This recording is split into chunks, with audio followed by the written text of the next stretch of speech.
कुछ कहानियां किताबों में होती हैं और कुछ दिलों में बस जाती हैं। आप सुन रहे हैं कहानी के रास्ते, जहां लफ्जों से ज्यादा एहसास बोलते हैं। सुनिए मुंशी प्रेमचंद की लिखी उपन्यास गोदान, भाग 1 से 2। होरी राम ने दोनों बैलों को सानी पानी देकर अपनी स्त्री धनिया से कहा, गोबर को ऊख घोड़ने भेज देना, मैं न जाने कब लौटूं, जरा मेरी लाठी दे दे। धनिया के दोनों हाथ गोबर से भरे थे, उपले पाट कर आई थी। बोली, अरे कुछ रस पानी तो कर लो, ऐसी जल्दी क्या है। होरी ने अपने झुर्रियों से भरे हुए माथे को सिकोड़ कर कहा, तुझे रस पानी की पड़ी है, मुझे यह चिंता है कि अबेर हो गई तो मालिक से भेंट न होगी। स्नान पूजा करने लगेंगे तो घंटों बैठे बीत जाएगा। इसी से तो कहती हूं कुछ जलपान कर लो, और आज न जाओगे तो कौन हरज होगा, अभी तो परसों गए थे। तू जो बात नहीं समझती उसमें टांग क्यों अड़ाती है भाई, मेरी लाठी दे दे और अपना काम देख। ये इसी मिलते जुलते रहने का प्रसाद है कि अब तक जान बची हुई है, नहीं कहीं पता न लगता कि किधर गए। गांव में इतने आदमी तो हैं, किस पर बेदखली नहीं आई, किस पर कुड़की नहीं आई। जब दूसरे के पांवों तले अपनी गर्दन दबी हुई है तो उन पांवों को सहलाने में ही कुशल है। धनिया इतनी व्यवहार कुशल न थी। उसका विचार था कि हमने जमींदार के खेत जोते हैं तो वह अपना लगान ही तो लेगा, उसकी खुशामद क्यों करें, उसके तलवे क्यों सहलाएं। यद्यपि अपने विवाहित जीवन के इन 20 बरसों में उसे अच्छी तरह अनुभव हो गया था कि चाहे कितनी ही कतर ब्योंत करो, कितना ही पेट तन काटो, चाहे एक एक कौड़ी को दांत से पकड़ो, मगर लगान बेबाका होना मुश्किल है, फिर भी वह हार न मानती थी और इस विषय पर स्त्री पुरुष में आए दिन संग्राम छिड़ा रहता था। उसकी 6 संतानों में अब केवल 3 जिंदा हैं। एक लड़का गोबर कोई 16 साल का और 2 लड़कियां सोना और रूपा 12 और 8 साल की। 3 लड़के बचपन ही में मर गए। उसका मन आज भी कहता था अगर उनकी दवा दारू होती तो वे बच जाते, पर वह एक ढेले की दवा भी न मंगवा सकी थी। उसकी ही उम्र अभी क्या थी, 36वां ही साल तो था, पर सारे बाल पक गए थे, चेहरे पर झुर्रियां पड़ गई थीं, सारी देह ढल गई थी। वह सुंदर गेहुआ रंग संवला गया था और आंखों से भी कम सूझने लगा था। पेट की चिंता ही के कारण तो कभी तो जीवन का सुख न मिला। इस चिरस्थायी जीर्णनारवस्था ने उसके आत्मसम्मान को उदासीनता का रूप दे दिया था। जिस गृहस्थी में पेट की रोटियां भी न मिलें, उसके लिए इतनी खुशामद क्यों। इस परिस्थिति से उसका मन बराबर विद्रोह किया करता था और 2-4 घुड़कियां खा लेने पर ही उसे यथार्थ का ज्ञान होता था। उसने परास्त होकर होरी की लाठी, मिर्जई, जूते, पगड़ी और तमाकू का बटुआ लाकर सामने पटक दिए। होरी ने उसकी ओर आंखें तरेर कर कहा, क्या ससुराल जाना है जो 5 पोशाक लाई है? ससुराल में भी तो कोई जवान साली सलहज नहीं बैठी है जिसे जाकर दिखाऊं। होरी के गहरे सांवले पिचके हुए चेहरे पर मुस्कुराहट की मृदुता झलक पड़ी। धनिया ने लजाते हुए कहा, ऐसे ही तो बड़े सजीले जवान हो कि साली सलहजें तुम्हें देखकर रीझ जाएंगी। होरी ने फटी हुई मिर्जई को बड़ी सावधानी से तह करके खाट पर रखते हुए कहा, तो क्या तू समझती है मैं बूढ़ा हो गया? अभी तो 40 भी नहीं हुए, मर्द 60 पर पाठे होते हैं। जाकर शीशे में मुंह देखो, तुम जैसे मर्द 60 पर पाठे नहीं होते। दूध घी अंजन लगाने तक को तो मिलता नहीं, पाठे होंगे। तुम्हारी दशा देख देख कर तो मैं और भी सूखी जाती हूं कि भगवान ये बुढ़ापा कैसे कटेगा, किसके द्वार पर भीख मांगेंगे। होरी की वह क्षणिक मृदुता यथार्थ की इस आंच में जैसे झुलस गई। लकड़ी संभालता हुआ बोला, 60 तक पहुंचने की नौबत न आने पाएगी धनिया, इसके पहले ही चल देंगे। धनिया ने तिरस्कार किया, अच्छा रहने दो, मत अशुभ मुंह से निकालो। तुमसे कोई अच्छी बात भी कहे तो लगते हो कोसने। होरी लाठी कंधे पर रखकर घर से निकला तो धनिया द्वार पर खड़ी उसे देर तक देखती रही। उसके इन निराशा भरे शब्दों ने धनिया के चोट खाए हुए हृदय में आतंकमय कंपन सा डाल दिया था। वह जैसे अपने नारीत्व के संपूर्ण तप और व्रत से अपने पति को अभयदान दे रही थी। उसके अंतःकरण से जैसे आशीर्वादों का व्यूह सा निकलकर होरी को अपने अंदर छिपाए लेता था। विपन्नता के इस अथाह सागर में सुहाग ही वह तृण था जिसे पकड़े हुए वह सागर को पार कर रही थी। इन असंगत शब्दों ने यथार्थ के निकट होने पर भी मानो झटका देकर उसके हाथ से वह तिनके का सहारा छीन लेना चाहा। बिल्क यथार्थ के निकट होने के कारण ही उनमें इतनी वेदना शक्ति आ गई थी। काना कहने से काने को जो दुख होता है वह क्या 2 आंखों वाले आदमी को हो सकता है। होरी कदम बढ़ाए चला जाता था। पगडंडी के दोनों ओर ऊख के पौधों की लहराती हुई हरियाली देखकर उसने मन में कहा, भगवान कहीं गांव से बरखा कर दें और डांडी भी सुभीते से रहे तो एक गाय जरूर लेगा। देशी गायें तो न दूध दें न उनके बछवे ही किसी काम के हों। बहुत हुआ तो तेली के कोल्हू में चले। नहीं, वह पछाई गाय लेगा, उसकी खूब सेवा करेगा। कुछ नहीं तो 4-5 सेर दूध होगा। गोबर दूध के लिए तरस तरस कर रह जाता है। इस उम्र में न खाया पिया तो फिर कब खाएगा। साल भर भी दूध पी ले तो देखने लायक हो जाए। बछुए भी अच्छे बैल निकलेंगे। 200 से कम की गोई न होगी। फिर गऊ से ही तो द्वार की शोभा है। सवेरे सवेरे गऊ के दर्शन हो जाएं तो क्या कहना। न जाने कब यह साध पूरी होगी, कब वह शुभ दिन आएगा। हर एक गृहस्थ की भांति होरी के मन में भी गऊ की लालसा चिरकाल से संचित चली आती थी। यही उसके जीवन का सबसे बड़ा स्वप्न, सबसे बड़ी साध थी। बैंक सूद से चयन करने या जमीन खरीदने या महल बनवाने की विशाल आकांक्षाएं उसके नन्हे से हृदय में कैसे समाती। जेठ का सूर्य आमों के झुरमुट में से निकलकर आकाश पर छाई हुई लालिमा को अपने रजत प्रताप से तेज प्रदान करता हुआ ऊपर चढ़ रहा था और हवा में गमीर आने लगी थी। दोनों ओर खेतों में काम करने वाले किसान उसे देखकर राम राम करते और सम्मान भाव से चिलम पीने का निमंत्रण देते थे। पर होरी को इतना अवकाश कहां था। उसके अंदर बैठी हुई सम्मान लालसा ऐसा आदर पाकर उसके सूखे मुख पर गर्व की झलक पैदा कर रही थी। मालिकों से मिलते जुलते रहने ही का तो यह प्रसाद है कि सब उसका आदर करते हैं। नहीं, उसे कौन पूछता। 5 बीघे के किसान की बिसात ही क्या। ये कम आदर नहीं है कि 3-3, 4-4 हल वाले महतो भी उसके सामने सिर झुकाते हैं। अब वह खेतों के बीच की पगडंडी छोड़कर एक खलेटी में आ गया था, जहां बरसात में पानी भर जाने के कारण तरी रहती थी और जेठ में कुछ हरियाली नजर आती थी। आसपास के गांवों की गौएं यहां चरने आया करती थीं। उस समय में भी यहां की हवा में कुछ ताजगी और ठंडक थी। होरी ने 2-3 सांसें जोर से लीं। उसके जी में आया कुछ देर यहीं बैठ जाए। दिन भर तो लू लपट में मरना है ही। कई किसान इस गड्ढे का पट्टा लिखाने को तैयार थे, अच्छी रकम देते थे। पर ईश्वर भला करे राय साहब का कि उन्होंने साफ कह दिया, ये जमीन जानवरों की चराई के लिए छोड़ दी गई है और किसी दाम पर भी न उठाई जाएगी।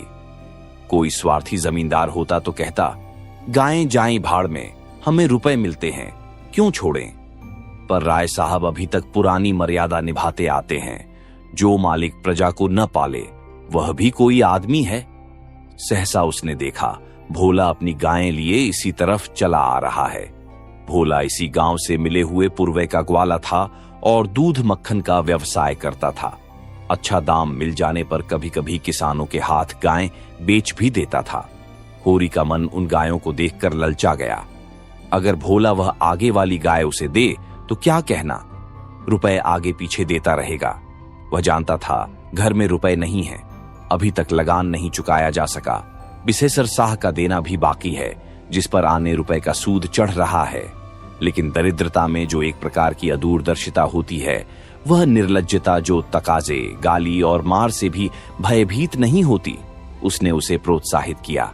बरसों से जो साध मन को आंदोलित कर रही थी, उसने उसे विचलित कर दिया।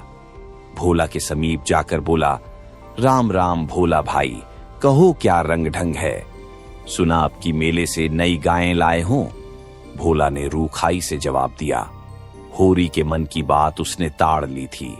हाँ, 2 बछियां और 2 गायें लाया। पहले वाली गायें सब सूख गई थीं। बंधी पर दूध न पहुंचे तो गुजर कैसे हो। होरी ने आने वाली गाय के पुट्ठे पर हाथ रखकर कहा, दुधार तो मालूम होती है, कितने में ली। भोला ने शान जमाई, अब की बाजार बड़ा तेज रहा महतो, इसके 80 रुपए देने पड़े। आंखें निकल गईं। 30-30 रुपए तो दोनों कलोरों के दिए। तिस पर गाहक रुपए का 8 सेर दूध मांगता है।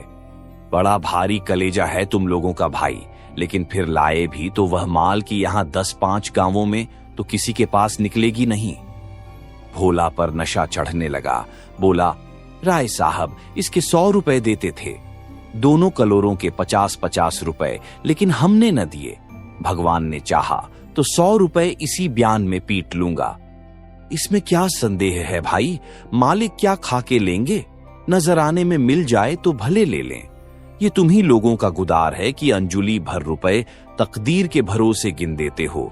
यही जी चाहता है कि इसके दर्शन करता रहूं। धन्य है तुम्हारा जीवन की गुओं की इतनी सेवा करते हो। हमें तो गाय का गोबर भी मयस्सर नहीं। गिरस्त के घर में एक गाय भी न हो तो कितनी लज्जा की बात है। साल के साल बीत जाते हैं, गोरस के दर्शन नहीं होते। घर वाली बार बार कहती है, भोला भैया से क्यों नहीं कहते? मैं कह देता हूं, कभी मिलेंगे तो कहूंगा। तुम्हारे स्वभाव से बड़ी प्रसन्न रहती है। कहती है, ऐसा मर्द ही नहीं देखा कि जब बातें करेंगे नीची आंखें करके कभी सिर नहीं उठाते। ओ, भोला पर जो नशा चढ़ रहा था उसे इस भरपूर प्याले ने और गहरा कर दिया। बोला, भला आदमी वही है जो दूसरों की बहू बेटी को अपनी बहू बेटी समझे। जो दुष्ट किसी मेहरिया की ओर ताके उसे गोली मार देना चाहिए। यह तुमने लाख रुपए की बात कह दी भाई। बस सज्जन वही जो दूसरों की आबरू को अपनी आबरू समझे। जिस तरह मर्द के मर जाने से औरत अनाथ हो जाती है, उसी तरह औरत के मर जाने से मर्द के हाथ पांव टूट जाते हैं। मेरा तो घर उजड़ गया महतो, कोई एक लोटा पानी देने वाला भी नहीं। गत वर्ष भोला की स्त्री लू लग जाने से मर गई थी। यह होरी जानता था, लेकिन 50 बरस का खंखड़ भोला भीतर से इतना स्निग्ध है वह न जानता था। स्त्री की लालसा उसकी आंखों में सजल हो गई थी। होरी को आसन मिल गया। उसकी व्यावहारिक कृषक बुद्धि सजग हो गई। पुरानी मसल झूठी थोड़ी है, बिन घर नी घर भूत का डेरा, कहीं सगाई नहीं ठीक कर लेते। ताक में हूं महतो, पर कोई जल्दी फंसता नहीं। 100-50 खर्च करने को भी तैयार हूं, जैसी भगवान की इच्छा। अब मैं भी फिर्क में रहूंगा। भगवान चाहेंगे तो जल्दी घर बस जाएगा। बस यही समझ लो कि उबर जाऊंगा भैया। घर में खाने को भगवान का दिया बहुत है। 4 पसेरी रोज दूध हो जाता है, लेकिन किस काम का? मेरे ससुराल में एक मेहरिया है। 3-4 साल हुए उसका आदमी उसे छोड़कर कलकत्ते चला गया। बेचारी पिसाई करके गुजर कर रही है। बाल बच्चा भी कोई नहीं। देखने सुनने में अच्छी है, बस लक्ष्मी समझ लो। भोला का सिकुड़ा हुआ चेहरा जैसे चिकना गया। आशा में कितनी सुधा है। बोला, अब तो तुम्हारा ही आसरा है महतो। छुट्टी हो तो चलो एक दिन देख आएं। मैं ठीक ठाक करके तब तुमसे कहूंगा। बहुत उतावली करने से भी काम बिगड़ जाता है। जब तुम्हारी इच्छा हो तब चलो, उतावली काहे की? इस कबरी पर मन ललचाया हो तो ले लो। यह गाय मेरे मान की नहीं है दादा। मैं तुम्हें नुकसान नहीं पहुंचाना चाहता। अपना धर्म यह नहीं है कि मित्रों का गला दबाएं। जैसे इतने दिन बीते हैं वैसे और भी बीत जाएंगे। तुम तो ऐसी बातें करते हो होरी, जैसे हम तुम 2 हैं। तुम गाय ले जाओ, दाम जो चाहे देना। जैसे मेरे घर रही वैसे तुम्हारे घर रही। 80 रुपए में ली थी, तुम 80 रुपये ही दे देना। जाओ। लेकिन मेरे पास नगद नहीं है दादा, समझ लो। तो तुमसे नगद मांगता कौन है भाई? होरी की छाती गज भर की हो गई। 80 रुपए में गाय महंगी न थी। ऐसा अच्छा डील डॉल। दोनों जून में 6-7 सेर दूध, सीधी ऐसी कि बच्चा भी दूह ले। इसका तो एक एक बाछा 100-100 का होगा। द्वार पर बंधेगी तो द्वार की शोभा बढ़ जाएगी। उसे अभी कोई 400 रुपए देने थे, लेकिन उधार को वह एक तरह से मुफ्त समझता था। कहीं भोला की सगाई ठीक हो गई तो 1-2 साल तो वह बोलेगा भी नहीं। सगाई न भी हुई तो होरी का क्या बिगड़ता है? यही तो होगा, भोला बार बार तगादा करने आएगा, बिगड़ेगा, गालियां देगा। लेकिन होरी को इसकी ज्यादा शर्म न थी। इस व्यवहार का वह आदी था। कृषक के जीवन का तो यह प्रसाद है। भोला के साथ वह छल कर रहा था और यह व्यापार उसकी मयारदा के अनुकूल था। अब भी लेन देन में उसके लिए लिखा पढ़ी होने और न होने में कोई अंतर न था। सूखे बूढ़े की विपदाएं उसके मन को भी बनाए रहती थीं। ईश्वर का रौद्र रूप सदैव उसके सामने रहता था, पर यह छल उसकी नीति में छल न था। यह केवल स्वार्थ सिद्धि थी और यह कोई बुरी बात न थी। इस तरह का छल तो वह दिन रात करता रहता था। घर में 2-4 रुपए पड़े रहने पर भी महाजन के सामने कस्में खा जाता था कि 1 पाई भी नहीं है। सन को कुछ गीला कर देना और रुई में कुछ बिनौले भर देना उसकी नीति में जायज था। और यहां तो केवल स्वार्थ न था, थोड़ा सा मनोरंजन भी था। बुढ़ों का बुढ़भस हास्यास्पद वस्तु है और ऐसे बुढ़ों से अगर कुछ ऐंठ भी लिया जाए तो कोई दोष पाप नहीं। भोला ने गाय की पगहिया होरी के हाथ में देते हुए कहा, ले जाओ महतो, तुम भी याद करोगे। ब्याहते ही 6 सेर दूध ले लेना। चलो मैं तुम्हारे घर तक पहुंचा दूं। शायद तुम्हें अनजान समझकर रास्तों में कुछ दिक करे। अब तुमसे सच कहता हूं, मालिक 90 रुपए देते थे, पर उनके यहां गुओं की क्या कदर। मुझसे लेकर किसी हाकिम हुक्काम को दे देते। हाकिमों को गऊ की सेवा से मतलब, वह तो खून चूसना भर जानते हैं। जब तक दूध देती रखते, फिर किसी के हाथ बेच देते। किसके पल्ले पड़ती कौन जाने। रुपया ही सब कुछ नहीं है भैया, कुछ अपना धर्म भी तो है। तुम्हारे घर आराम से रहेगी तो ये ना होगा कि तुम आप खाकर सो रहो और गऊ भूखी खड़ी रहे। उसकी सेवा करोगे, चुमकारोगे, गऊ हमें आशीर्वाद देगी। तुमसे क्या कहूं भैया, घर में चंगुल भर भी भूसा नहीं रहा। रुपए सब बाजार में निकल गए। सोचा था महाजन से कुछ लेकर भूसा ले लेंगे, लेकिन महाजन का पहला ही नहीं चुका। उसने इनकार कर दिया। इतने जानवरों को क्या खिलावें, यही चिंता मारे डालती है। चुटकी चुटकी भर खिलाऊं तो मन भर रोज का खर्च है। भगवान ही पार लगाएं तो लगे। होरी ने सहानुभूति के स्वर में कहा, तुमने हमसे पहले क्यों नहीं कहा? हमने एक गाड़ी भूसा बेच दिया। भोला ने माथा ठोक कर कहा, इसीलिए नहीं कहा भैया कि सबसे अपना दुख क्यों रोऊं। बांटता कोई नहीं, हंसते सब हैं। जो गायें सूख गई हैं उनका गम नहीं। पत्ती सत्ती खिलाकर जिला लूंगा, लेकिन अब यह तो रातें बिना नहीं रह सकती। हो सके तो 10-20 रुपये भूसे के लिए दे दो। किसान पक्का स्वार्थी होता है, इसमें संदेह नहीं। उसकी गांठ से रिश्वत के पैसे बड़ी मुश्किल से निकलते हैं। भाव ताव में भी वह चौकस होता है। ब्याज की 1-1 पाई छुड़ाने के लिए वह महाजन की घंटों चिरौरी करता है। जब तक पक्का विश्वास न हो जाए वह किसी के फुसलाने में नहीं आता, लेकिन उसका संपूर्ण जीवन प्रकृति से स्थायी सहयोग है। वृक्षों में फल लगते हैं, उन्हें जनता खाती है। खेती में अनाज होता है, वह संसार के काम आता है। गाय के थन में दूध होता है, वह खुद पीने नहीं जाती, दूसरे ही पीते हैं। मेघों से वर्षा होती है, उससे पृथ्वी तृप्त होती है। ऐसी संगति में कुत्सित स्वार्थ के लिए कहां स्थान। होरी किसान था और किसी के जलते हुए घर में हाथ सेंकना उसने सीखा ही न था। भोला की संकट कथा सुनते ही उसकी मनोवृत्ति बदल गई। पगहिया को भोला के हाथ में लौटाता हुआ बोला, रुपए तो दादा मेरे पास नहीं है। हां, थोड़ा सा भूसा बचा है, वह तुम्हें दूंगा। चलकर उठवा लो। भूसे के लिए तुम गाय बेचोगे और मैं लूंगा। मेरे हाथ न कट जाएंगे। भोला ने आर्द्र कंठ से कहा, तुम्हारे बैल भूखों न मरेंगे।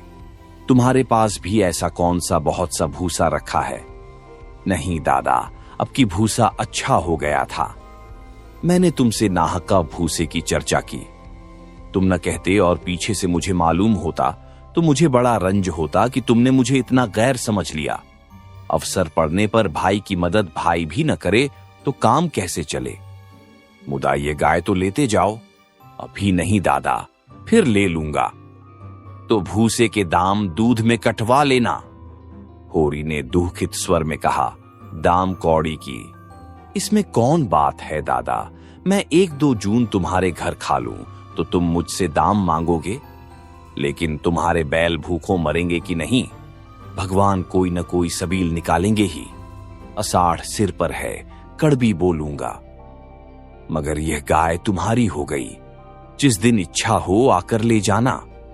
किसी भाई का नीलाम पर चढ़ा हुआ बैल लेने में जो पाप है, वह इस समय तुम्हारी गाय लेने में है।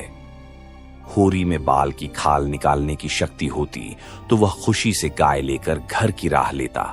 भोला जब नकद रुपए नहीं मांगता तो स्पष्ट था कि वह भूसे के लिए गाय नहीं बेच रहा है, बल्कि इसका कुछ और आशय है।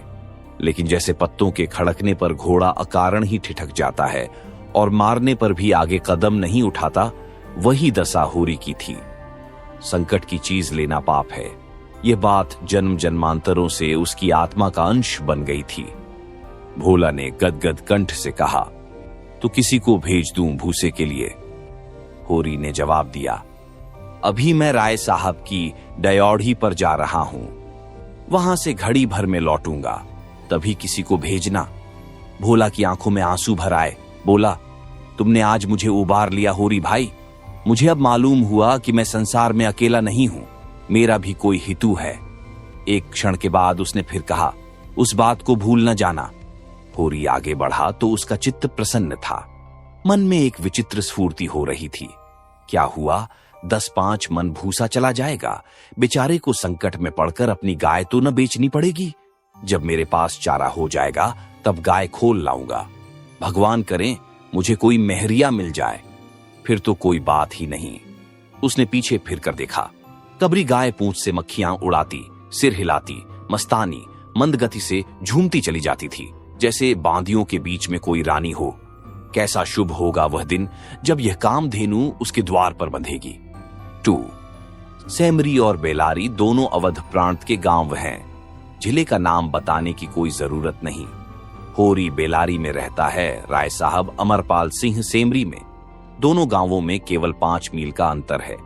पिछले सत्याग्रह संग्राम में राय साहब ने बड़ा यश कमाया था। काउंसिल की मेंबरी छोड़कर जेल चले गए थे। तब से उनके इलाके के असामियों को उनसे बड़ी श्रद्धा हो गई थी। यह नहीं कि उनके इलाके में असामियों के साथ कोई खास रियायत की जाती हो या डांड और बेगार की कड़ाई कुछ कम हो, मगर यह सारी बदनामी मुख्तारों के सिर जाती थी।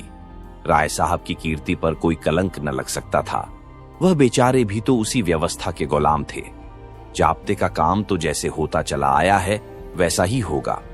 राय साहब की सज्जनता उस पर कोई असर न डाल सकती थी, इसलिए आमदनी और अधिकार में जौ भर की भी कमी न होने पर भी उनका यश मानो बढ़ गया था। असामियों से वह हंसकर बोल लेते थे, यही क्या कम है, सिंह का काम तो शिकार करना है। अगर वह गरजने और गुरारने के बदले मीठी बोली बोल सकता तो उसे घर बैठे मनमाना शिकार मिल जाता। शिकार की खोज में जंगल में न भटकना पड़ता। राय साहब राष्ट्रवादी होने पर भी हुक्काम से मेल जोल बनाए रखते थे। उनकी नजरें और डालियाओं और कर्मचारियों की दस्तूरियां जैसी की तैसी चली आती थीं। साहित्य और संगीत के प्रेमी थे, ड्रामा के शौकीन, अच्छे वक्ता थे, अच्छे लेखक, अच्छे निशानेबाज। उनकी पत्नी को मरे आज 10 साल हो चुके थे, मगर दूसरी शादी न की थी। हंस बोलकर अपने विधुर जीवन को बहलाते रहते थे। होरी ड्योढ़ी पर पहुंचा तो देखा जेठ के दशहरे के अवसर पर होने वाले धनुष यज्ञ की बड़ी झोरों से तैयारियां हो रही हैं। कहीं रंगमंच बन रहा था, कहीं मंडप, कहीं मेहमानों का आतिथ्य गृह, कहीं दुकानदारों के लिए दुकानें। धूप तेज हो गई थी, पर राय साहब खुद काम में लगे हुए थे। अपने पिता से संपत्ति के साथ साथ उन्होंने राम की भक्ति भी पाई थी और धनुष यज्ञ को नाटक का रूप देकर उसे शिष्ट मनोरंजन का साधन बना दिया था। इस अवसर पर उनके यार दोस्त, हाकिम, हुक्काम सभी निमंत्रित होते थे और 2-3 दिन इलाके में बड़ी चहल पहल रहती थी। राय साहब का परिवार बहुत विशाल था। कोई 150 सरदार एक साथ भोजन करते थे। कई चचा थे, दर्जनों चचेरे भाई, कई सगे भाई, 20 नाते के भाई। एक चचा साहब राधा के अनन्य उपासक थे और बराबर वृंदावन में रहते थे। भक्ति रस के कितने ही कविता रच डाले थे और समय समय पर उन्हें छपवाकर दोस्तों की भेंट कर देते थे। एक दूसरे चचा थे जो राम के परम भक्त थे और फारसी भाषा में रामायण का अनुवाद कर रहे थे। रियासत से सबके वसीके बंधे हुए थे। किसी को कोई काम करने की जरूरत न थी। होरी मंडप में खड़ा सोच रहा था कि अपने आने की सूचना कैसे दे कि सहसा राय साहब उधर ही आ निकले और उसे देखते ही बोले, अरे तू आ गया होरी, मैं तो तुझे बुलवाने वाला था। देख, अब कि तुझे राजा जनक का माली बनना पड़ेगा। समझ गया ना, जिस वक्त जानकी जी मंदिर में पूजा करने जाती हैं, उसी वक्त तू एक गुलदस्ता लिए खड़ा रहेगा और जानकी जी की भेंट करेगा। गलती न करना और देख, असामियों से ताकीद करके कह देना कि सबके सब शगुन करने आए। मेरे साथ कोठी में आ, तुझसे कुछ बातें करनी है। वह आगे आगे कोठी की ओर चले, होरी पीछे पीछे चला।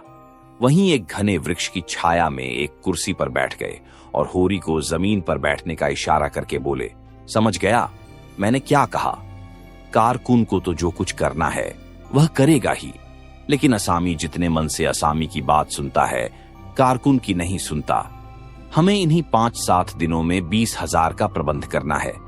कैसे होगा समझ में नहीं आता। तुम सोचते होगे मुझ टके के आदमी से मालिक क्यों अपना दुखड़ा ले बैठे। किससे अपने मन की कहूं, न जाने क्यों तुम्हारे ऊपर विश्वास होता है। इतना जानता हूं कि तुम मन में मुझ पर हंसोगे नहीं, और हंसो भी तो तुम्हारी हंसी मैं बर्दाश्त कर सकूंगा। नहीं सह सकता उनकी हंसी जो अपने बराबर के हैं, क्योंकि उनकी हंसी में ईर्ष्या, व्यंग और जलन है। और वे क्यों न हंसेंगे? मैं भी तो उनकी दुर्दशा और विपत्ति और पतन पर हंसता हूं, दिल खोलकर, तालियां बजाकर। संपत्ति और सहृदयता में वैर है। हम भी दान देते हैं, धर्म करते हैं, लेकिन जानते हो क्यों? केवल अपने बराबर वालों को नीचा दिखाने के लिए। हमारा दान और धर्म कोरा अहंकार है, विशुद्ध अहंकार।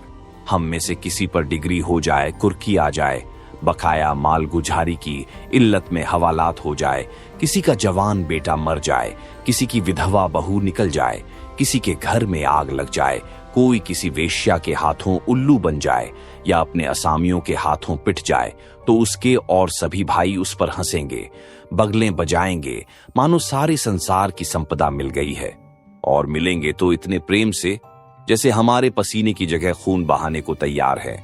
अरे और तो और, हमारे चचेरे, फुफेरे, ममेरे, मौसेरे भाई जो इसी रियासत की बदौलत मौज उड़ा रहे हैं, कविता कर रहे हैं और जुए खेल रहे हैं, शराबें पी रहे हैं और अय्याशी कर रहे हैं, वह भी मुझसे जलते हैं। और आज मर जाऊं तो घी के चिराग जलाएं। मेरे दुख को दुख समझने वाला कोई नहीं। उनकी नजरों में मुझे दुखी होने का कोई अधिकार ही नहीं है। मैं अगर रोता हूं तो दुख की हंसी उड़ाता हूं। मैं अगर बीमार होता हूं तो मुझे सुख होता है। मैं अगर अपना ब्याह करके घर में कलह नहीं बढ़ाता तो यह मेरी नीच स्वार्थपरता है। अगर ब्याह कर लूं तो वह विलासांधता होगी। अगर शराब नहीं पीता तो मेरी कंजूसी है। शराब पीने लगूं तो वह प्रजा का रक्त होगा। अगर अय्याशी नहीं करता तो अरसिक हूं। अय्याशी करने लगूं तो फिर कहना ही क्या। इन लोगों ने मुझे भोग विलास में फंसाने के लिए कम चालें नहीं चली और अब तक चलते जाते हैं। उनकी यही इच्छा है कि मैं अंधा हो जाऊं और ये लोग मुझे लूट लें, और मेरा धर्म यह है कि सब कुछ देखकर भी कुछ न देखूं, सब कुछ जानकर भी गधा बना रहूं। राय साहब ने गाड़ी को आगे बढ़ाने के लिए 2 बीड़े पान खाए और होरी के मुंह की ओर ताकने लगे, जैसे उसके मनोभावों को पढ़ना चाहते हों। होरी ने साहस बटोर कर कहा, हम समझते थे कि ऐसी बातें हम ही लोगों में होती हैं, पर जान पड़ता है बड़े आदमियों में उनकी कमी नहीं है। राय साहब ने मुंह पान से भरकर कहा, तुम हमें बड़ा आदमी समझते हो? हमारे नाम बड़े हैं पर दर्शन थोड़े। गरीबों में अगर ईर्ष्या या वैर है तो स्वार्थ के लिए या पेट के लिए। ऐसी ईर्ष्या और वैर को मैं क्षम्य समझता हूं। हमारे मुंह की रोटी कोई छीन ले तो उसके गले में उंगली डालकर निकालना हमारा धर्म हो जाता है। अगर हम छोड़ दें तो देवता हैं। बड़े आदमियों की ईर्ष्या और वैर केवल आनंद के लिए है। हम इतने बड़े आदमी हो गए हैं कि हमें नीचता और कुटिलता में ही निस्वार्थ और परम आनंद मिलता है। हम देवतापन के उस दर्जे पर पहुंच गए हैं जब हमें दूसरों के रोने पर हंसी आती है। इसे तुम छोटी साधना मत समझो। जब इतना बड़ा कुटुंब है तो कोई न कोई तो हमेशा बीमार रहेगा ही, और बड़े आदमियों के रोग भी बड़े होते हैं। वह बड़ा आदमी ही क्या जिसे कोई छोटा रोग हो।